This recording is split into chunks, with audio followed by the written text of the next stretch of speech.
கவனமா இருக்கிறார். அதே ரோமர் 8:26 வாசிக்கலாம்.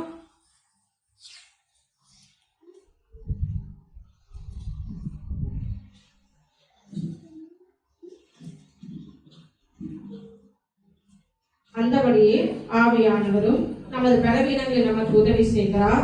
நாம் ஏற்றபடி வேண்டிக் கொள்ள வேண்டியது என்னதென்று அறியாமல் இருக்கிறபடியால் ஆவியானவர் தாமே வாக்குக்கடங்காத பெருமூச்சுகளோடு நமக்காக வேண்டுதல் செய்கிறார். நம் பலவீனங்களை குறித்து நம் பலவீனப்பட்டிருக்கும் போது நம் தேவனை நோக்கி பார்க்கும் போது நமக்காக என்ன பண்ணுவாரு? பிதாவானவர் ஆவியானவர் என்ன பண்ணுவாரு? நமக்காக பரிந்து பேசுவார். பெருமூச்சுகளோடு நமக்காக வேண்டுதல் செய்வார். இப்ப சொல்லுங்க, நம் தேவன் எப்படிப்பட்டவர்? தேவன் எப்படிப்பட்டவர்? அன்புள்ளவர், நேசிக்கிறவர், இரக்கம் உள்ளவர். சரியா?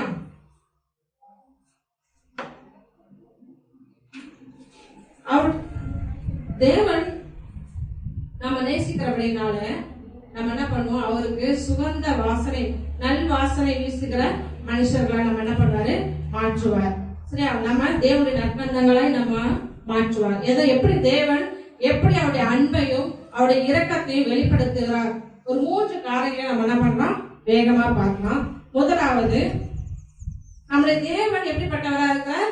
மன்னிக்கிற குணத்தை உடையவராய் இருக்கிறார். 1 யோவான் 1ஆம் அதிகாரம் 9ஆம் வசனம்.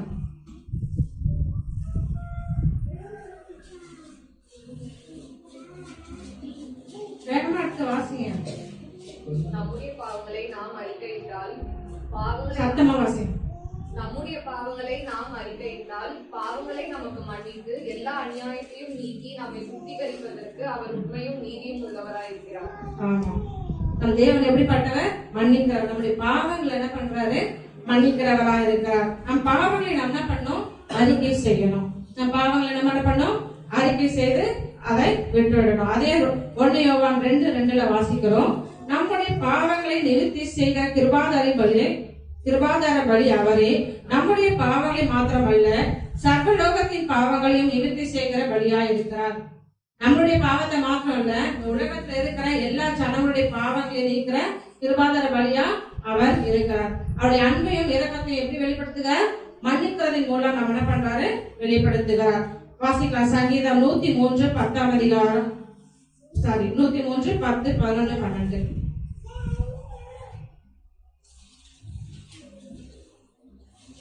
அவர் நம்முடைய பாவங்களுக்கு தக்கதாக நமக்கு செய்யாமலும் நம்முடைய அக்கிரமங்களுக்கு தக்கதாக நமக்கு சரிகட்டாமலும் இருக்கிறார்.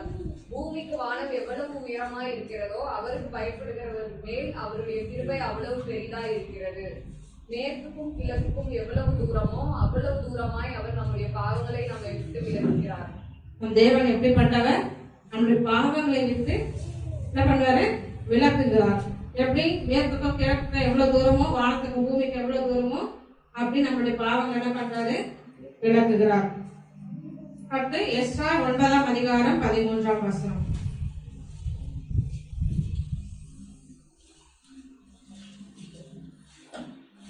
இப்போதும் எங்கள் தேவனை, எங்கள் பொல்லாத செய்திகளினாலும் எங்கள் பெரிய குற்றத்தினாலும் இவைகளெல்லாம் எங்கள் மேல் வந்தும் தேவரீர் எங்களுக்கு அக்கிரமத்துக்கு தக்க ஆக்கினை எங்களுக்கு இடாமல் எங்களை இப்படி தப்பாக்கிருக்கையில் அப்படின்னு சொல்லி எஸ்றால பார்க்கிறோம். நம் தேவன் நம்மளுடைய பாவங்களை மன்னிக்கிறார். நம் பாவங்களை நம்ம என்ன பண்ணணும்? அறிக்கை செய்யணும். நாம் முற்றிலுமா சுத்தமுள்ளவர்களை என்ன பண்றாரு? நம்மை மாற்றுகிறார். நீதிமொழிகளை வாசிக்கிற 28:13 பாவம் செய்கிற பாவத்தை மறைக்கிறவன் வாழ்வடைய மாட்டான், அவைகளை அறிக்கை செய்து விட்டு விடுறோம் என்ன பெறுவான்? விட்டுடுகிற என்ன பண்ணுவேன்? இரக்கம் பெறுவான். அதை தாவீது எக்ஸாம்பிள் பாத்தீங்கன்னா, தாவீது என்ன பண்றான்? அறிக்கை செய்கிறான். இந்த பாவத்தை நம்ம பிள்ளை செத்து போயிடுமோ அப்படின்னு நினைச்சு என்ன பண்றான்? உபவாசம் இருந்து ஜெபம் பண்ற தேவனுடைய சமூகத்தை நோக்கி 2 சாமுவேல் 12ஆம் அதிகாரத்துல வாசிக்கிறோம். கேட்டு பண்ணாதீங்க. அவன் பண்ண உபவாசத்துக்கு ஜெபம் பண்றான், பிள்ளை செத்து போக கூடாதுன்னு. அப்புறம் தேவன் என்ன பண்றாரு? பிள்ளை செத்து போயிடுச்சு. வேலைக்காரர்கள் என்ன பண்றாங்க?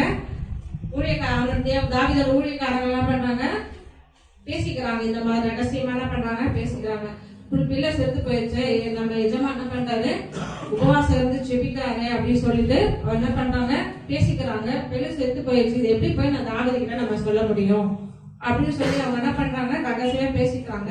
தாவீது அதை கேட்டு என்ன பண்றான், பிள்ளை செத்து போயிடுச்சோ என்று கேட்கிறான். 2 சாமுவேல் 12ஆம் அதிகாரம் அதுல இருக்கு அந்த சம்பவம், அதுல இருக்கு. தாவீது தன் பாவத்தை என்ன பண்றான், அறிக்கை செய்கிறான். நம்மளும் நம்மளுடைய பாவங்களை என்ன பண்ணும், அறிக்கை செய்ய வேண்டும். அதே லூக்கால பார்க்கிறோம். லூக்கா 18ஆம் அதிகாரத்துல பார்க்கிறோம். ஆயக்காரன் ஜெபம், பாவியாக என்மேல் கிருபையா இரும் அப்படின்னு சொல்லிட்டு தன் கண்களை ஏறெடுக்க துணியாமல் அவன் பண்றான். தேவ சமூகத்துக்கு 2 பேர் என்ன பண்றாங்க, சோமன தேவாலயத்துக்கு போறாங்க. எடுப்போமா, லூக்கா 18ஆம் அதிகாரம்.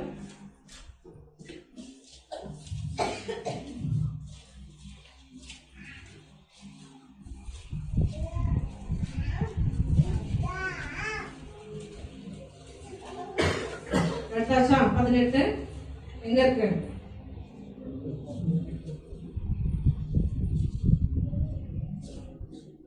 பத்தாம் வசனம். 2 மனுஷர் ஜெபம் பண்ணும்படி தேவாலயத்துக்கு போனார்கள். ஒருவன் பரிசேயன், மற்றவன் ஆயக்காரர். பரிசேயன் நின்று, தேவனே, நான் பரிகாரர், அநியாயக்காரர், உபச்சாரக்காரர் ஆகிய மற்ற மனுஷரை போலவும் இந்த ஆயக்காரரை போலவும் நான் இராத நாளுமே ஸ்தோத்திரிக்கிறேன். வாரத்தில் 2 தரம் உபவாசிக்கிறேன். என் சம்பாத்தியத்தை எல்லாம் தசமபாகம் செலுத்தி வருகிறேன் என்று தனக்குள்ளே ஜெபம் பண்ணினான். ஆயக்காரன் தூரத்திலே நின்று தன் கண்களை வானத்துக்கு ஏறெடுக்க துணியாமல் தன் மார்பினை அடித்துக் கொண்டு, தேவனே, பாவியாக என் மேல் கிருபையாயிரும் என்றான். 2 பேர் ஜெபங்கள்ல யாருடைய ஜெபம் கேட்கப்பட்டது? ஆயக்காரனுடைய ஜெபம் கேட்கப்பட்டது. ஏன்னா அவன் என்ன பண்றான், ஆலயத்துக்குள்ள போகல, அவன் வானத்துக்கு நேரம் எடுத்து பார்க்க முடியல. அவனுடைய பாவம் என்ன பண்ணுது, அவனை தேவனுடைய சமூகத்தை நோக்கி பார்க்க கூடாமல் இருக்குது. அவன் என்ன பண்றான், ஜெபம் பண்றான். இயேசுப்பா என்ன பண்ணுங்க, என் மேல கிருபையா இருங்க அப்படின்னு சொல்லி ஜெபம் பண்ணும் போது ஆண்டவர் என்ன பண்றாரு, அவனுடைய ஜெபத்தை தேவன் என்ன பண்றாரு, கேட்கிறார். நம்மளுடைய பாவங்கள் என்ன பண்ணும், அறிக்கை செய்ய வேண்டும். அறிக்கை செய்தா தேவன் நம்ம என்ன பண்ணுவாரு, மன்னிப்பார், நம்மளை சுத்தமாக்குவார். அதே கெட்ட குமாரன் கதை நம்ம வாசிச்சோம்னா அவன் என்ன பண்றான், பாவத்தை என்ன பண்றான், உமக்கு விரோதமாகவும் பரத்துக்கு விரோதமாகவும் பாவம் செய்தேன் என்று என்ன பண்றான், அறிக்கை செய்கிறான். நம்மளுடைய பாவங்களை நம்ம என்ன பண்ணோம், அறிக்கை செய்ய வேண்டும். நம் பாவங்களை நாம் அறிக்கை செய்யும் போது தேவன் நம்மை மன்னிக்கிறவரா இருக்கிறார். 2வது, அந்த தேவன் எப்படிப்பட்டவரா இருக்கிறார் என்று பார்ப்போம்னா, நம்மை வழிகாட்டுகிறவரா இருக்கிறார். வழிகாட்டுகிற குணத்தை உடையவரா இருக்கிறார். அவருடைய அன்பையும் அவருடைய இரக்கத்தையும் நம்மை வழிநடத்துதல் மூலமாக அவர் என்ன பண்றாரு, நமக்கு வெளிப்படுத்துகிறார். வாசிக்கிறோம். ஏசாயா 30ஆம் அதிகாரம் 21ஆம் வசனம்.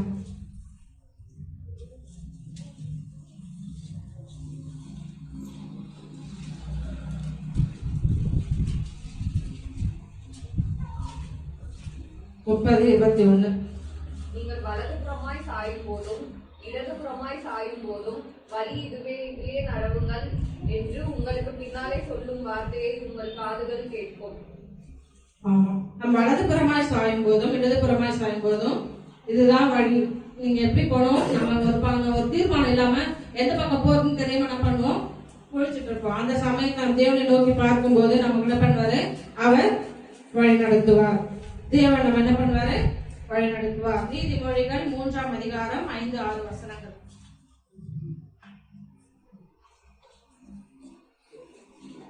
முன்னாடி இருக்கவங்களா வாசிக்கலாமே. நீதிமொழிகள் 3ஆம் அதிகாரம் 5-6 வசனங்கள். உன் சுய புத்தியின் மேல் சாயாமல் முழு இருதயத்தோடும் கர்த்தரில் நம்பிக்கையாயிருந்து உன் வழிகளில் எல்லாம் அவரை நினைத்துக்கொள், அப்பொழுது அவர் உன் பாதைகளை செவ்வைப்படுத்துவார். நம்ம என்ன பண்ணக்கூடாது, சுய புத்தியின் மேல் நம்ம பண்ணக்கூடாது, சாயாம கர்த்தர் மேல நம்ம என்ன பண்ணணும், முழு இருதயத்தோடு நம்பிக்கை வைக்கணும். அவர் நம்மை நடத்துவார், அவர் நம்ம என்ன பண்ணுவார், வழி நடத்துவார் என்று முழு இருதயத்தோடு அவரை நம்பிக்கை வைச்சோம்னா அவரை நம்மளுடைய வழிகள் எல்லாம் அவரை என்ன பண்ணணும், அவரை நினைச்சு கொள்ளணும். அவர் என்ன பண்ணுவார், நம்முடைய பாதைகள் எல்லாம் செவ்வையாக்குவார். நம் தேவன் எப்படி நம்மை வழி நடத்துவார் என்று பார்ப்போமா. நம் வாழ்கிற வாழ்க்கை சவால் நிறைந்த வாழ்க்கையா இருக்குது. நம் வாழ்கிற வாழ்க்கை எப்படிப்பட்டதா இருக்குது, எப்படிப்பட்டதா இருக்கு, சவால் நிறைந்த வாழ்க்கை. நம் தேவன் எப்படி நம்மை வழி நடத்துவார்னா, நம் வாழ்வில் சந்திக்கும் சில சவால்கள் மூலமா நம்ம என்ன பண்ணுவாரு, வழி நடத்துவார். இந்த உலகத்துல நாம் வாழ்வதே பெரிய சவால் தான். ஏன்னா உலகம் எப்படிப்பட்டதா இருக்கு, பாவம் நிறைந்ததா இருக்குது, நம்மை குற்றப்படுத்துகிறதா இருக்குது. அநேக காரியங்கள் நம்ம என்ன பண்றோம், நம்மை சுற்றி இப்படிப்பட்ட காரியங்கள் தான் பாவம் நிறைந்த உள்ளதா இருக்குது. ஆனா நம் தேவனை நோக்கி நாம் ஜெபம் பண்ணும் போது அந்த சவால்களை ஜெயிக்க தேவன் நம்ம என்ன பண்ணுவாரு, உதவி செய்வார். பரிசுத்த ஆவியானவர் நம்ம என்ன பண்ணணும், சார்ந்து கொள்ள வேண்டும். பரிசுத்த ஆவியானவர் சார்ந்து கொள்ளும் போது தேவன் நம்ம அந்த சவால்களை, நமக்கு வருகிற எல்லா சவால்களையும் தேவன் நம்ம என்ன பண்றாரு, ஜெயிக்க உதவி செய்வார். யோசேப்புடைய வாழ்க்கையை நீங்க பாத்தீங்கன்னா அநேக சகோதரர்கள் என்ன பண்ணாங்க, வெட்டப்பட்டாங்க, புறக்கணிக்கப்பட்டான், ஜெயிலுக்கு போனான், சிறைச்சாலையில போனான். அவன் எல்லாம் என்ன பண்ணான், அந்த அனுபவத்துக்குள்ள அந்த சவால்களை ஜெயிக்கிறதுக்காகவே அந்த தேவன் என்ன பண்ணாரு, அதை எல்லாத்தையும் அனுமதித்தார். இஸ்ரவேல் ஜனங்கள் எகிப்து தேசத்துல அடிமையா இருக்கும் போது ஒடுக்கப்பட்டார்கள். அநேக பண்ணுவாங்க, இஸ்ரவேல் ஜனங்கள் என்ன பண்ணாங்க, ரொம்ப கஷ்டப்பட்டாங்க, பாடுகள் பட்டாங்க. செங்கல் அறுக்கிறவங்க என்ன பண்ணாங்க, எகிப்து பார்வோன் ராஜா என்ன பண்ணாரு, இஸ்ரவேல் ஜனங்களை ரொம்ப கொடுமைப்படுத்தலாம்.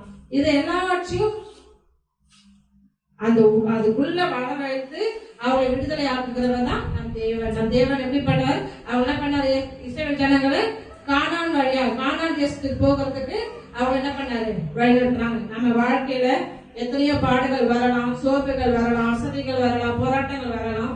அதன் மத்தியிலும் நம் தேவனை நோக்கி பார்க்கும் போது நம் தேவன் எப்படிப்பட்டவர், நம்மை வழி நடத்துகிறவராய் இருக்கிறார். நம்ம இயேசு கிறிஸ்துவை நம்ம பார்ப்போம்னா, அந்த இயேசு கிறிஸ்து பூமியில வாழ்ந்த நாட்களிலே அவர் எப்படிப்பட்டவர், எப்படி இருந்தாரு, சிலுவையில் அறியும் போது என்ன பண்ணாங்க, நிறைய பேரு அவமானப்படுத்தினாங்க, முள்முடி சூட்டினாங்க, காடு நிறைந்த தண்ணி, கசப்பான நிறைந்த தண்ணி என்ன பண்ணாங்க, கொடுத்தாங்க. எல்லாவற்றையும் சகிக்க தேவன் என்ன பண்ணாரு, பலனை கொடுத்தார்.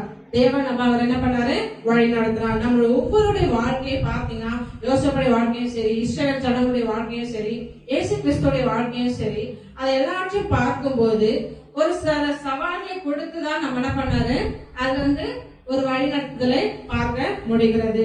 நீங்களும் நானும் தேவனை உண்மையாய் தேடுவோம், ஆனால் நம்மையும் தேவன் என்ன பண்ணுவாரு, வழிநடத்த உதவி செய்வார். சில சவால்களை ஜெயிக்க தேவன் நம்மை உதவி செய்வார். இரண்டாவது, நல்ல தீர்மானங்களை எடுக்க வேண்டும். நல்ல தீர்மானங்கள் எடுக்க தேவன் என்ன பண்ணுவாரு, நமக்கு ஞானத்தை கொடுப்பார். நீதிமொழிகள் வாசிக்கலாமா? நீதிமொழிகள் 19ஆம் அதிகாரம் 21ஆம் வசனம். மனுஷனுடைய இருதயம் 19:21. மனுஷனுடைய இருதயத்தின் எண்ணங்கள் அநேகம், ஆனாலும் கர்த்தருடைய யோசனையை நிலை நிற்கும். நம்ம என்ன பண்ணோம், நல்ல தீர்மானங்கள் எடுக்கணும். ஒரு சிலர் என்ன பண்ணுவாங்க, சுயத்தினால மாம்சத்தினால என்ன பண்ணுவாங்க, ஒரு சில தீர்மானங்கள் பண்ணாது, தீர்மானங்கள் என்ன பண்ணுவாங்க, எடுப்பாங்க. அது என்ன பண்ணாது, சரியா இருக்காது, தவறாய் போய் முடியும். இல்லைன்னா ஒரு சிலர் என்ன பண்ணுவாங்க, மனிதர்கள் என்ன பண்ணுவாங்க, நாடுவாங்க, மனுஷர்கள் என்ன பண்ணுவாங்க, நாடுவாங்க. அதுல என்ன பண்ணக்கூடாது, நம்ம அவங்களை நாடாம கர்த்தரை மட்டும் சார்ந்து இருக்கும் போது கர்த்தர் அவருடைய என்ன பண்ணுவாரு, நல்ல தீர்மானங்கள் எடுப்பதற்கு தேவன் என்ன பண்ணுவாரு, உதவி செய்வார். சகரியா 1:6 வாசிக்கலாம்.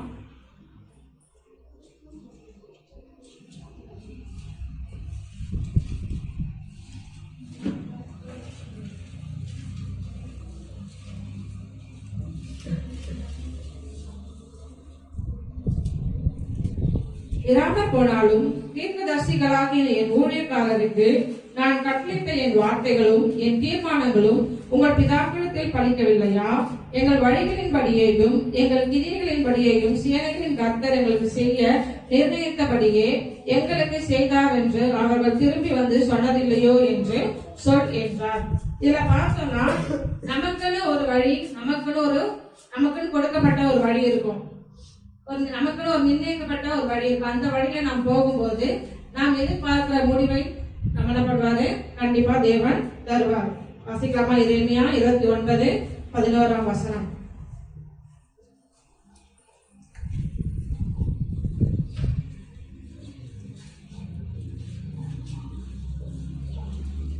நீங்கள் எதிர்பார்க்கும் முடிவை கொடுக்கும்படி நான் உங்கள் பேரில் நிற்கிற நினைவுகளை அறிவேன் என்று கர்த்தர் சொல்கிறார். அவைகள் தீமைக்கல்ல, சமாதானத்துக்கு ஏதுவான நினைவுகளே. நல்ல தீர்மானங்கள் எடுக்க நமக்கு நியமிக்கப்பட்ட வழியில நாம் நடப்போமானால் நாம் எதிர்பார்க்கிற முடிவை நம்ம பண்ணாத தேவன் நமக்கு தருவார். அது எப்படி இருக்கும்? தீமைக்கு இருக்காது, சமாதானத்துக்கு ஏதுவா இருக்கும். பார்த்தோமா? என்னென்ன பார்த்தோம் சொல்லுங்க பார்ப்போம். நம் தேவன் எப்படிப்பட்டவர் சொல்லுங்க. நேசிக்கிறவர், அன்புள்ளவர், இரக்கமுள்ளவர். நம் தேவன் எப்படி அன்பையும் இரக்கத்தை வெளிப்படுத்துகிறார் என்று பார்த்தோம். 3 காரியங்களை பார்த்தோம். நம்முடைய தேவன் எப்படிப்பட்டவர்? மன்னிக்கிற குணத்தை உடையவர். அடுத்து வழிகாட்டுகிறார், வழி நடத்துவதன் மூலமாக நம்ம என்ன பண்ணுவாரு? வழி நடத்துவார். 3வது நம் தேவன் எப்படிப்பட்டவர் என்றால் அன்பும் மனதுருக்கமும் உடையவர். எப்படிப்பட்டவர்? அன்பும் மனதுருக்கமும் உடையவர். வாசிக்கலாமா? 1 யோவான் 4:8.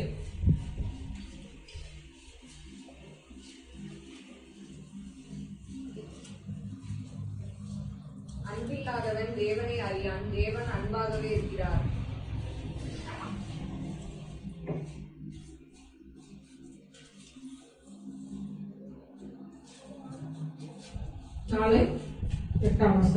அன்பில்லாதவன் தேவனை அறியான், தேவன் அன்பாகவே இருக்கிறார். இன்றைய காலகட்டத்துல நம்ம என்ன பண்றோம்? அநேக மனுஷனுடைய அன்பை எதிர்பார்த்து இருக்கிறோம். மனுஷனுடைய தயவை என்ன பண்றோம்? எதிர்பார்த்து கொண்டு இருக்கிறோம். அது எல்லாவற்றையும் என்ன பண்ணாது? உண்மையான அன்பு அவர்களிடத்துல நடக்கிறது கிடைக்காது. ஏமாற்றம் தான் நமக்கு கிடைக்கும்.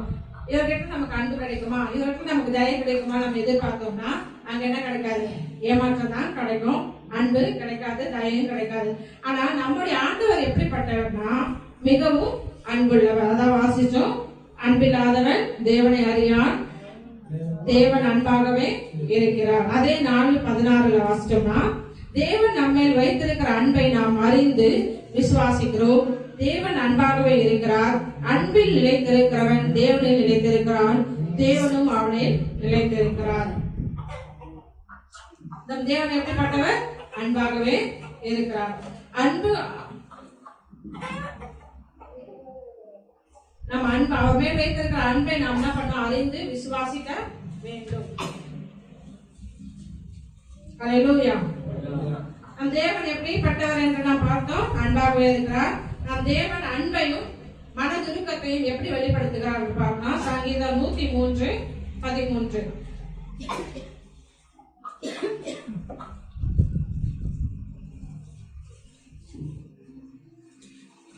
தகப்பன் தன் பிள்ளைகளுக்கு இறங்குகிறது போல கர்த்தர் தமக்கு பயந்தவர்களுக்கு இறங்குகிறார். தகப்பன் தன் பிள்ளைகளுக்கு இறங்குறது போல கர்த்தர் தமக்கு பயந்தவர்களுக்கு இறங்குகிறார். நம்முடைய உலக பிரகாரமான தகப்பன் நமக்கு எப்படி இறங்குகிறாரோ தேவனுக்கு நம்ம பயந்து நடக்கும் போது நமக்கு என்ன பண்ணுவாரு? இறங்குவார். நம் தேவன் எப்படிப்பட்டவர்? ஒரு நல்ல தகப்பன். நம் தேவன் எப்படிப்பட்டவர்? நல்ல தகப்பன், தகப்பன் குணத்தை உடையவர். அவருக்கு நம்ம என்ன பண்ணோம்? பயந்து நடக்க வேண்டும். அவருக்கு பயந்து நடந்தோம்னா தேவன் நம்ம மேல அன்பா இருக்கிறார் என்று அர்த்தம். ஓகேவா? நம்ம உலக தகப்பன் எல்லாம் நம்ம மேல என்ன பண்ணுவாங்க? அன்பா இருப்பாங்க, அக்கறை உள்ளவர்களா இருப்பாங்க. அதே மாதிரி நம் பரம தகப்பனும் அன்பாகவும் அக்கறை உள்ளவர்களாகவும் நம்மை நல்வழிப்படுத்துகிறவராகவும் நம்மளுடைய நலனை கருதுகிற தகப்பனாய் நம் தேவனாக இயேசு கிறிஸ்து நம்ம பண்ணுவாரு இருக்கிறார். ஓகேவா? புரிஞ்சுதா? தேவன் எப்படிப்பட்டவரா இருக்கிறார்? அன்பாக இருக்கிறார், அக்கறை உள்ளவர்களா இருக்கிறார், நம்மை நல்வழிப்படுத்துகிறவரா இருக்கிறார். அதுதான் நம்முடைய தகப்பனாகிய இயேசு கிறிஸ்து. அதே ரோமருக்கு எழுதின அதிகாரம் 8:15.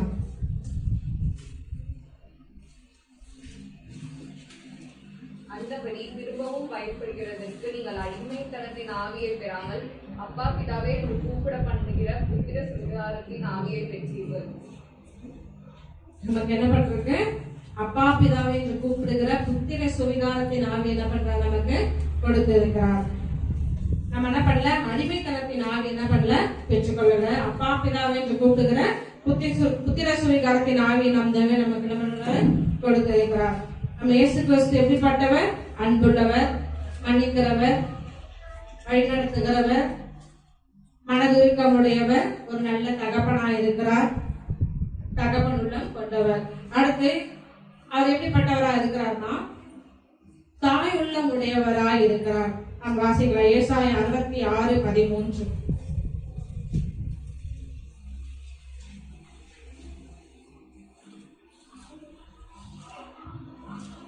ஒருவனை அவன் தாய் தேற்றுவது போல் என்னை உங்களை தேற்றுவேன், நான் உங்களை தேற்றுவேன், நீங்கள் எருசலேமிலே தேற்றப்படுவீர்கள். எப்படிப்பட்டவரா இருக்கிறார்? தாய் உள்ளம் உள்ளவராய். ஒரு தாய்க்கு இருக்கிற மென்மையான கரிசனை நம் தேவனுக்கு இருக்கிறது. ஒரு தாய் இருக்கிற குணம் நம்ம ஏசப்பாக்கு கண்டிப்பா இருக்கு. நம் பிள்ளைங்க என்ன தப்பு செய்தாலும் என்ன செஞ்சாலும் அவங்க மேல என்ன பண்ணுவாங்க? அன்பு என்ன பண்ண மாட்டாங்க? அன்பாக்கு நம்மள என்ன பண்ண மாட்டாங்க? நம் தாய் என்ன பண்ண மாட்டாங்க? நம்மள என்ன பண்ண மாட்டாங்க? வெறுக்க மாட்டாங்க. நம்ம விட்டு கொடுக்காம என்ன பண்ணுவாங்க? நம்மள நேசிப்பாங்க, பராமரிப்பாங்க, நம்ம இருக்கிற அக்கறை உள்ளவர்களா இருப்பாங்க, நல்வழிப்படுத்துவாங்க, நம்மள என்ன பண்ணுவாங்க? அரவணைப்பாங்க. அது போலதான் நம்மளுடைய ஏசப்பாவும் நம்மை அரவணைக்கிறவரா இருக்கிறார். ஏசாயா 49:15 எல்லாருக்கும் தெரிந்த வசனம். ஸ்ரீயானவர் தன் கர்ப்பத்தின் பிள்ளைக்கு இறங்காமல் தன் பாலகனை மறப்பாலோ, அவர்கள் மறந்தாலும் நான் உன்னை மறப்பதில்லை.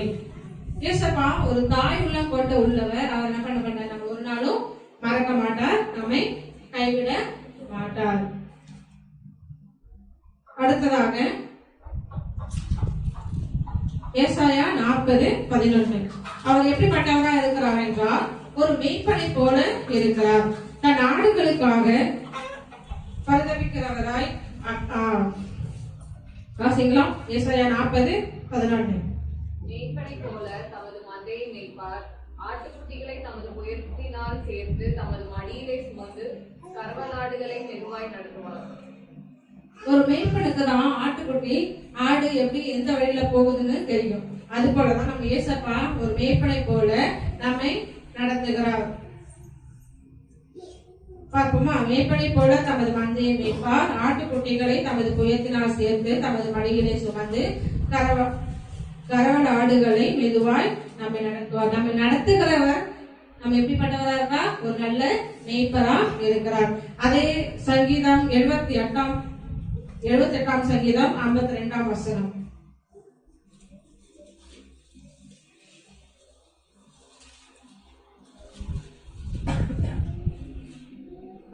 தம்முடைய ஜனங்களை ஆடுகளை போல் புறப்பட பண்ணி அவர்களை வனாந்தரத்திலே மந்தையை போல் கூட்டிக் கொண்டு போய். அதே சங்கீதம் 23:1 வசனம் என்ன சொல்லுங்க? சங்கீதம் 23:1 என்ன வசனம்? 23:1. கர்த்தர் மேய்ப்பராய் இருக்கிறார், நான் தாழ்ச்சியடையேன். அந்த வசனத்தின்படி கர்த்தர் நம்ம எப்படிப்பட்டவரா இருக்கிறார்? மேய்ப்பரா இருக்கிறார். உலக மேய்ப்பரை நம்ம ஆடுகள் எப்படி போகுதோ, எப்படி அது எப்படி நடத்த வேண்டும், எப்படி அதுக்கு பில்லு போடணும், என்ன சாப்பாடு கொடுக்கணும்னு ஒரு மேய்ப்பனுக்கு தெரியும். ஆடுகள் என்ன பண்ணாரு? ஏசப்பா போஷிப்பார். உலக மேய்ப்பன் எப்படி பண்ண? ஆடுகளுக்கு ஒரு தாழ்ச்சி அடையாம, தாகம் எடுக்காம, கரெக்ட் டைமுக்கு தண்ணி வார்த்து பில்லு அறுத்து போட்டு அவங்க என்ன பண்ணுவாங்க? உலக பிரகாரமான மேய்ப்பன் அதெல்லாம் செய்வாங்க. ஆடுகளுக்கு செய்வாங்களா? செய்ய மாட்டாங்களா? செய்வாங்க. நீங்க ஆடுகள்லாம் மேய்ச்சி இல்லையா? பார்த்துருக்கீங்களா? உலக மேய்ப்பனுக்கு அப்படிப்பட்ட குணம் இருக்கும்போது பரம தகப்பனாகிய இயேசு கிறிஸ்து எப்படிப்பட்டவர்? ஒரு நல்ல மேய்ப்பனா இருக்கிறார். நல்ல மேய்ப்பன், உலக பிரகாரமான மேய்ப்பனுக்கு நல்ல ஆடுகளை என்ன பண்ணணும்? பராமரிக்கணும், இது பண்ணணும், போஷிக்கணும் அப்படின்னு சொல்லிட்டு உலக மேய்ப்பனுக்கு அப்படிப்பட்ட குணம் இருக்கும்போது பரம தகப்பனாக இயேசு கிறிஸ்துக்கு அதிக அக்கறை உள்ளவராய் நம்மேல் இருக்கிறார். வாசிக்கலாம் சங்கீதம் 28:9.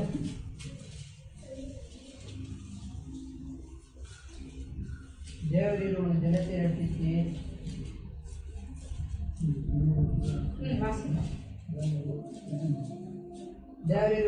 ரட்சித்து உமது சுதந்திரத்தை ஆக்குவதையும் அவர்களை போஷித்து அவர்களை என்றைக்கும் உயர்த்தியர்களும். என்ன பண்றாரு? ஆடுகளை போஷிக்கிறார். நம்ம என்ன பண்றாரு? ஏசப்பா வசனங்களை கொண்டு போஷிக்கிறார். அதை ஆதியாகமம் 48:15.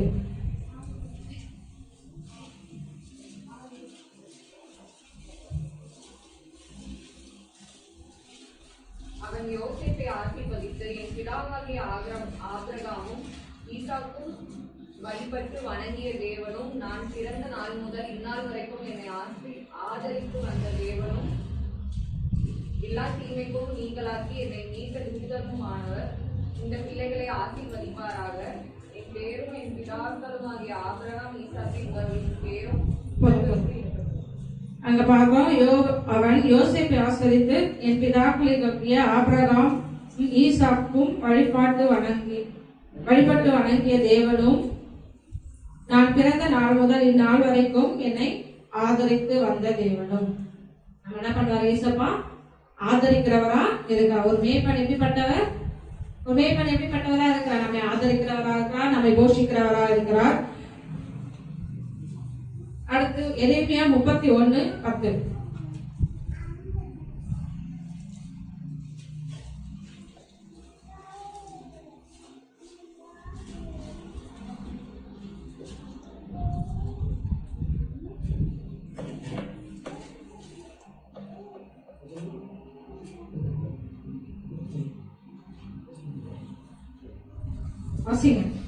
ஜாதிகளே, நீங்கள் கர்த்தருடைய வார்த்தையை கேட்டு தூரத்தில் உள்ள தீவுகளில் அறிவித்து, இஸ்ரவேலை சிதறடித்தவர் அதை சேர்த்துக் கொண்டு, ஒரு மேய்ப்பன் தன் மந்தையை காக்கும் வண்ணமாக அதை காப்பார் என்று சொல்லுங்கள்.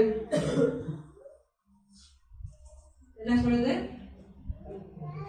அதுக்கு முன்ன வாசனங்கள்லாம் நம்ம ஏசப்பா என்ன பண்றாரு? நம்மளை போஷிக்கிறார், நம்மை ஆதரிக்கிறார். இதை எரேமியால வாசிக்கிறோம். நம்மள என்ன பண்றாரு? காக்கிறவர். நம்ம என்ன பண்றாரு? ஏசப்பா காக்கிறவரா இருக்கிறார். அதே 1 பேதுரு 2:25.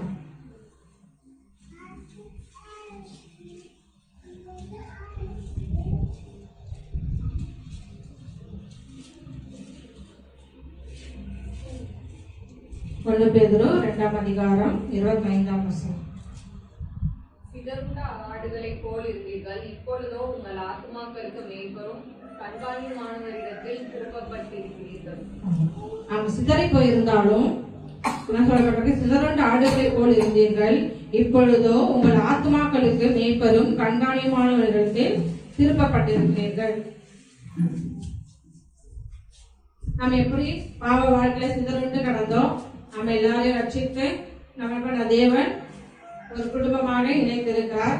அவர் நமக்கு ஒரு கண்காணி, நம்ம பாஸ்டர் என்ன பண்ணாரு? ஒரு கண்காணியா வைத்திருக்கிறார். அது போல ஏசப்பாவும் நம்ம என்ன பண்றாரு? கண்காணிக்கிறவரா இருக்கிறார். யோவான் 10 வாசிக்கிறோம். 10:11-16. நானே நல்ல மேய்ப்பன், தன் ஆடுகளுக்காக ஜீவனையை கொடுக்கிறேன். வாசிக்கலாம். அந்த வசனத்தை வாசிங்க. யோவான் 10 11-16.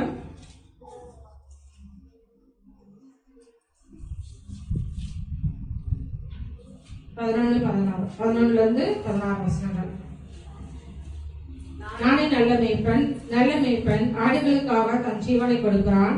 மேய்ப்பனாயிராதவனும் ஆடுகள் தனக்கு சொந்தம் அல்லாதவனுமாக கூலியால் ஓனாய் வருகிறதை கண்டு ஆடுகளை விட்டு ஓடி போகிறான். அப்பொழுது ஓனாய் ஆடுகளை பீறி அவைகளை சிதறடிக்கும். கூலிக்காக வேலை செய்கிறவனாக ஆகையால் ஓடி போகிறான். ஆடுகளுக்காக அவன் கவலைப்படான். நானே நல்ல மேய்ப்பன், பிதா என்னை அறிந்திருக்கிறது போலவும் நான் பிதாவை அறிந்திருக்கிறது போலவும் நான் என்னுடையவைகளை அறிந்தும் என்னுடையவைகளால் அறியப்பட்டும் இருக்கிறேன். ஆடுகளுக்காக என் ஜீவனையும் கொடுக்கிறேன். இந்த தொழுவத்தில் உள்ளவைகள் எல்லாம் அல்லாமல் வேறு ஆடுகளும் எனக்கு உண்டு. அவைகளையும் நான் கொண்டு வர வேண்டும். அவைகள் என் சத்தத்துக்கு செவி கொடுக்கும்.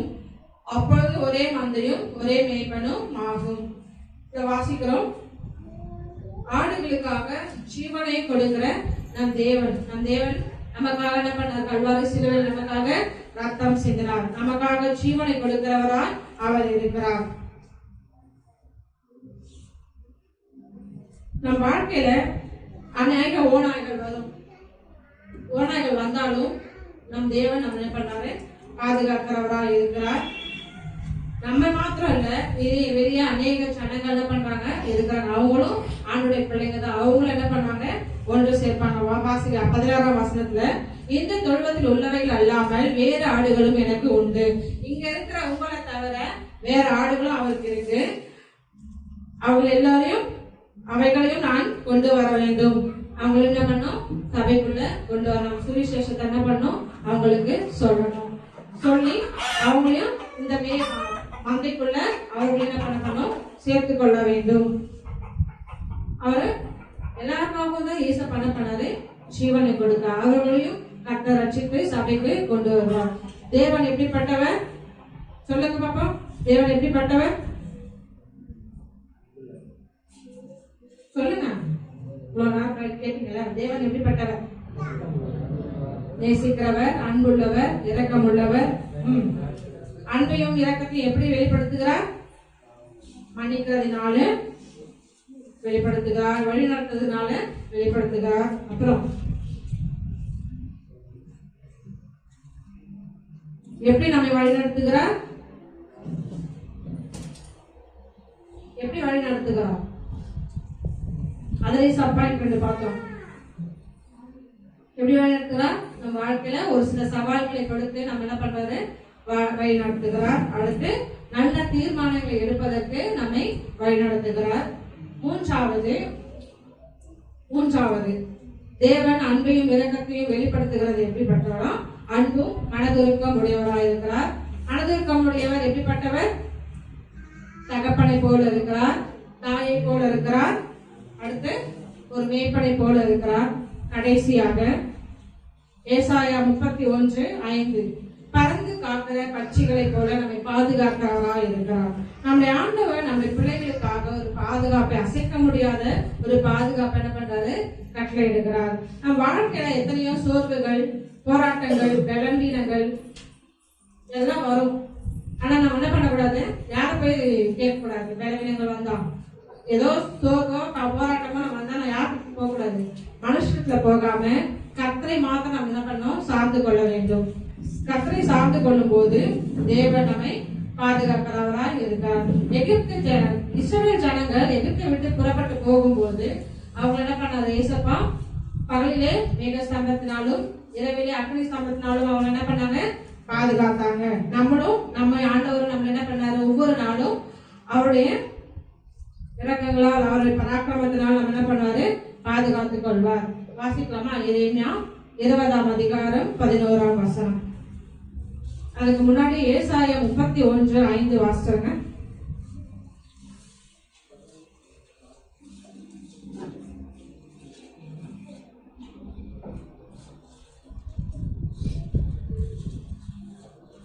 பறந்து காக்கிற பட்சிகளை போல சேனைகளின் கர்த்தர் எருசலேமின் மேல் ஆதரவாய் இருப்பார். அவர் அதை காத்து தப்ப பண்ணுவார். அவர் கடந்து வந்து அதை விடுவிப்பார். தேவன் எப்படிப்பட்டவர்? பறந்து காக்கிற பட்சிகளை போல சேனைகளின் கர்த்தர் எருசலேமின் மேல் ஆதரவாக இருப்பார். அவர் அதை காத்து தப்ப பண்ணுவார். அவர் கடந்து வந்து அதை விடுவிப்பார். நம்ம எப்படிப்பட்ட தேவன் எப்படிப்பட்டவர்? பறந்து காக்கிற பட்சியை போல சேனைகளின் கர்த்தர் நம்ம என்ன பண்ணுவாரு, பாதுகாத்துக் கொள்வார். எஸ்ரேம் ஜனங்களை, எஸ்ரேமுக்கு ஆதரவா இருந்தது போல நமக்கும் ஆதரவா இருப்பார். அடுத்த வாசிங்க எரேமியா 20:11.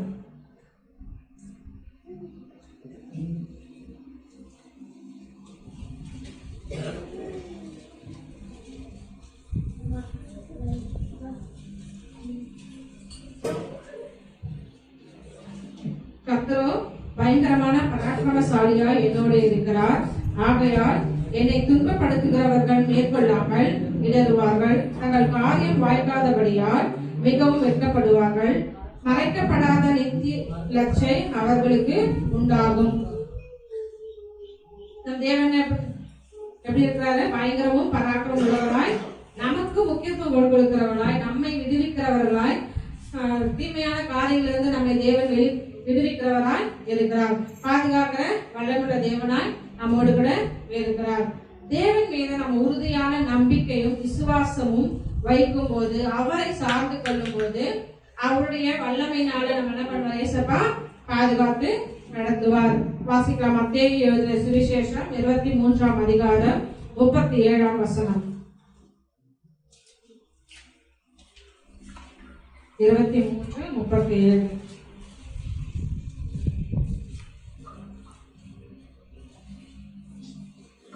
எருசலேமே, எருசலேமே, தீர்க்கதரிசிகளை கொலை செய்து உன்னிடத்தில் அனுப்பப்பட்டவர்களை எரிகிறவர்களே, கோழி தன் குஞ்சுகளை தன் சிறகுகளின் கீழே கூட்டி சேர்த்துக் கொள்ளும் வண்ணமாக நான் எத்தனை தரமோ உன் பிள்ளைகளை கூட்டி சேர்த்து கொள்ளும் மனதாயிருந்தேன், உங்களுக்கோ மனதில்லாம போயிடுச்சு. நம்ம என்ன பண்ணோம்? ஏசப்பா மேல அன்பும் விசுவாசமும் நம்பிக்கை வச்சா நமக்கும் தேவன் என்ன பண்ணுவாரு? ஒரு பாதுகாப்பு. கோழி எப்படி தன் குஞ்சுகளை தன் சிறகுனால மூடுகிறதோ, தேவன் அது போல நம்மள என்ன பண்ணுவாரு? மூடுவார். விசுவாசம் இல்லாம நம்பிக்கை இல்லாம அவரை சார்ந்து கொள்ளாம இருந்தா நம்ம என்ன பண்ணுவாரு? ஏசப்பா பாதுகாக்க மாட்டார். வாசிக்கலாம். உபாகமம் 32:11.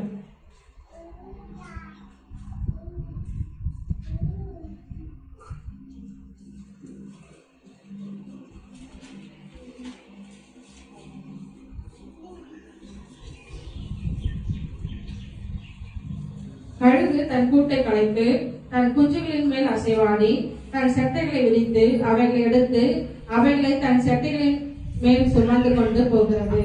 கழுகு எப்படி தன் குஞ்சுகளை பாதுகாப்பதோ அது போல நம் தேவன் நம்ம என்ன பண்றாரு?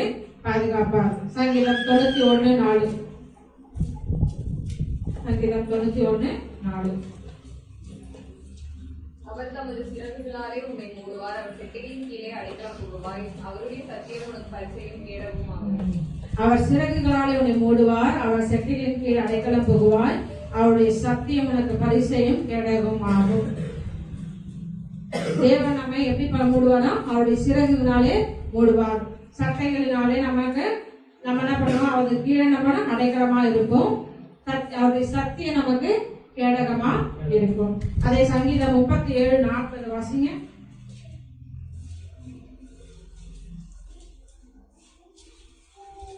கர்த்தர் அவர்களுக்கு உதவி செய்து அவர்களை விடுவிப்பார், அவர்கள் அவரை நம்பி இருக்கிறபடியால் அவர்களை துன்மார்க்கருடைய கைக்கு தப்புவித்து ரட்சிப்பார்.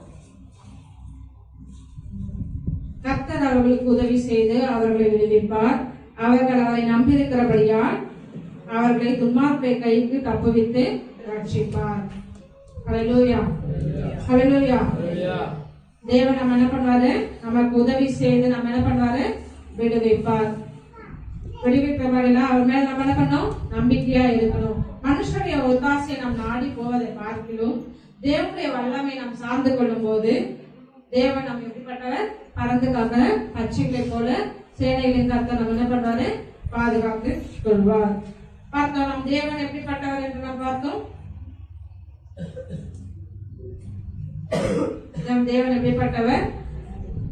அன்பையும் இரக்கத்தையும் உடையவர். அன்பையும் இரக்கத்தையும் எப்படி வெளிப்படுத்துகிறார்? மன்னிக்கிறதின் மூலமாய் வெளிப்படுத்துகிறார், வழிநடத்துவதன் மூலமாய் நம்மை வெளிப்படுத்துகிறார். அடுத்து வழிநடத்துகிறதுனால 2 காரியங்களை பார்த்தோம். சவால்களை சந்திக்க சவால்கள் மூலமாய் நம்மை தேவன் என்ன பண்ணுவாரு? வழி நடத்துவார். நல்ல தீர்மானங்களை எடுக்கும் போது தேவன் நம்ம என்ன பண்ணுவாரு? வழி நடத்துவார். 3வது அன்பையும் மனதுருக்கத்தையும் உடையவரா இருக்கிறார். அன்பையும் மனதுருக்கத்தை எப்படி வெளிப்படுத்துகிறார்? அதுல 4 காரியம் பார்த்தோம். முதலாவது அவர் எப்படிப்பட்டவரா இருக்கிறார்? ஒரு நல்ல தகப்பனா இருக்கிறார், ஒரு தாயை போல இருக்கிறார், ஒரு மேய்ப்பனை போல இருக்கிறார், பாதுகாக்கிற பட்சிக்கிற அக்கினியை பறந்து காக்கிற பட்சிகளை போல பாதுகாக்கிறவரா இருக்கிறார். நம்ம எல்லோரும் நிற்போமா? இதனால இந்த குணாதிசயங்கள் எல்லாம் ஏசப்பான்னு இருக்கு. இந்த குணாதிசயங்கள் நமக்குள்ளேயும் வர வேண்டும். நமக்குள்ள அந்த குணங்கள் இருந்த மற்றவர்களை மன்னிக்கிறதுனால, மற்றவர்களை வழி நடத்துறதுனால, நல்வழியில நடத்துகிறதுனால, அவர்களை ஒரு தாயை போல அவர்களை என்ன பண்ணுவோம்? ஆட்சி சேர்த்துக்கிறதுனால, நம்ம அவர்களை பாதுகாக்கிறதுனால நம்ம என்ன பண்ணுவோம்? தேவனுக்கு நற்கண்ணங்களாய் தேவனுடைய சுகந்த நல்வாசனை வீசுகிற மக்களாய் தேவன் நம்மை மாற்றுவார். சோமங்களாமா கண்களை மூடி ஹalleluya. பரிசுத்த ஆவியானவரே உம்மை நன்றியோடு நாங்கள் உயர்த்துகிறோம் அப்பா. உமக்கு நன்றி செலுத்துகிறோம் ஆண்டவரே. அப்பா நீர் எப்படிப்பட்டவர் என்று நாங்கள் பார்த்தோம் ஆண்டவரே. உடைய அன்பையும் உடைய இரக்கத்தையும் ஆண்டவரே அப்பா உடைய வழிநடத்துகிறதினாலும் அப்பா வழிநடத்துவதனாலும் ஆண்டவரை இங்கே வெளிப்படுத்துகிறீர் ஆண்டவரே. அது போல நாங்களும் மற்றவர்களை மன்னிக்கிறவர்களாய், மற்றவருடைய குற்றங்களை மன்னிக்கிறவர்களாய் ஆண்டவரே நாங்கள் இருக்க எங்களுக்கு உதவி செய்யுங்க. உம்முடைய குணாதிசயங்கள் எங்களுக்குள்ள வரணும் ஆண்டவரே. அப்பா எங்களுக்கு உதவி செய்யுங்க ராஜா. அப்பா அம்மை துதிக்கிற நீர் எப்படி ஒரு தகப்பனை போல எங்களை பாதுகாக்கிறீரோ, ஒரு தகப்பனை போல ஒரு தாயை போல ஆண்டவரே அப்பா எங்களை ஆண்டவரை நடத்துகிறீரோ ஆண்டவரே. அப்பா அம்மை ஸ்தோத்திரிக்கிறோம். நாங்களும் ஆண்டவரே உம்முடைய குணாதிசயங்கள் எங்களுக்கு வரணும். மற்றவர்களை நாங்கள் ஆதரிக்கிறவர்களாய், மற்றவர்களுக்கு உதவி செய்கிறவர்களாய் அப்பா எங்களை மாற்றுவீராக ஆண்டவரே. அப்பா அம்மை துதிக்கிறோம், ஸ்தோத்திரிக்கிறோம் ஆண்டவரே. அப்பா மற்றவர்களை ஆண்டவரே அப்பா அம்மை துதிக்கிறோம் மண்டை கொண்டு வரும்படியாக அப்பா நீர் ஆண்டவர் எங்களுக்காக ஜீவனையை கொடுத்தீரே. நானே நல்ல மேம்பட்ட நாடுகளுக்காக ஜீவனை கொடுக்கிறேன் என்று சொன்னீர் ஆண்டவரே. நீர் ஆண்டவர் அப்பா எங்களுக்காக ஜீவனையை கொடுத்து ஒரு மேய்ப்பனை போல எங்களை ஆண்டவரை வழிநடத்துகிறதுக்காக உமக்கு நன்றி செலுத்துகிறோம் ஆண்டவரே. அப்பா எங்களை ஒவ்வொரு நாளும் ஆண்டவரை ஒரு ஆண்டவரை பறந்து காக்கிற பட்சிகளை போல ஆண்டவரை நீர் எங்களை பாதுகாக்கிறதுக்காக உமக்கு நன்றி செலுத்துகிறோம் ஆண்டவரே. இந்த வல்லமை ஆண்டவரை எங்களை ஆட்கொள்ளட்டும் ஆண்டவரே. ஆவியானவரை பாதுகாப்பின் வல்லமை எங்களை ஒவ்வொரு சூழ்ந்து கொள்ளட்டும் ஆண்டவரே. அப்பா உமக்கு நன்றி செலுத்துகிறோம். இப்படிப்பட்ட குணாதிசயங்கள் உள்ளவராய் நீர் இருந்தீர் ஆண்டவரே. அப்பா இது போன்ற காரியங்கள் எங்களுக்குள்ள வரட்டும் ஆண்டவரே. உம்முடைய குணாதிசயங்கள் எங்களுக்குள்ள வரட்டும் அப்பா. தகப்பனையுமே ஸ்தோத்திரிக்கிற ராஜா எல்லா வாயை திறந்து கேட்போம். ஆவியானவரே உம்முடைய சுவாபம் எங்களுக்கு வரணும் ஆண்டவரே. உம்முடைய குணங்கள் ஆண்டவரை நாங்கள் வெளிப்படுத்த வேண்டும் ஆண்டவரே. அப்பா நீர் எப்படி மன்னித்தீரோ அப்பா எங்களுடைய பாவங்களை நீர் எப்படி மன்னித்தீரோ அப்பா மற்றவர்களுக்கும் ஆண்டவரே அப்பா மற்றவர்கள் ஆண்டவரை செய்கிற தவறுகளை நாங்களும் மன்னிக்க எங்களுக்கு உதவி செய்யுங்க ஆண்டவரே. அப்பா மன்னிக்கிற குணங்கள் எங்களுக்குள்ள வரணும் ஆண்டவரே. அப்பா உம்மை ஸ்தோத்திரிக்கிற ஆண்டவரே உமக்கு நன்றி செலுத்துகிறோம் ஆண்டவரை. வழி நடத்துகிற காரியங்கள் ஆண்டவரே அப்பா உலகத்தில் எத்தனை போராட்டங்கள் வந்தாலும் அப்பா சவால்கள் வந்தாலும் ஆண்டவர் அதை ஜெயிக்க உம்மை நாங்கள் சார்ந்து கொள்ள வேண்டும் ஆண்டவரே. தேவனே உம்மை உயர்த்துகிறோம் அப்பா. உமக்கு நன்றி செலுத்துகிறோம். நீர் எங்களை வழி நடத்தும்படியாய் செபிக்கிற ராஜா அப்பா எங்களை அர்ப்பணிக்கிறோம், எங்களை ஒப்பு கொடுக்கிறோம். பரிசுத்த ஆவியானவரே உம்மை மாத்திரம் நாங்கள் சார்ந்து கொள்ள உதவி செய்யுங்க ஆண்டவரே. அப்பா மனுஷனுடைய அன்பையும் மனுஷனுடைய தயையும் அப்பா நாங்கள் சார்ந்திராதபடிக்கு அப்பா உண்மை மாத்திரம் நாங்கள் சார்ந்து கொள்ள எங்களுக்கு உதவி செய்யும்படியாக நாங்கள் ஜெபிக்கிறோம். ஆவியானவரை எங்களை அர்ப்பணிக்கிறோம், ஒப்பு கொடுக்கிறோம் ஆண்டவரே. கேட்ட வார்த்தையின்படி ஆண்டவரே அப்பா உம்முடைய குணங்கள் எங்களுக்குள்ள வரட்டும் ஆண்டவரே. அப்பா உம்முடைய குணாதிசயங்கள் எங்களுக்குள்ள வெளிப்படட்டும் ஆண்டவரே. அப்பா அப்படி வெளிப்படுத்தும் போது ஆண்டவரே ஒரு அப்பா உமக்கு நற்கண்ணங்களாய் நல்வாசனை வீசுகிற மக்களாய் எங்களை மாற்றுவதற்காக உமக்கு நன்றி செலுத்துகிறோம் ஆண்டவரே.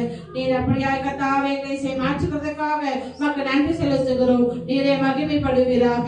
இயேசு கிறிஸ்து வல்லமையுள்ள நாமத்தில் ஜெபிக்கிறோம் எங்கள் ஜீவனுள்ள நல்ல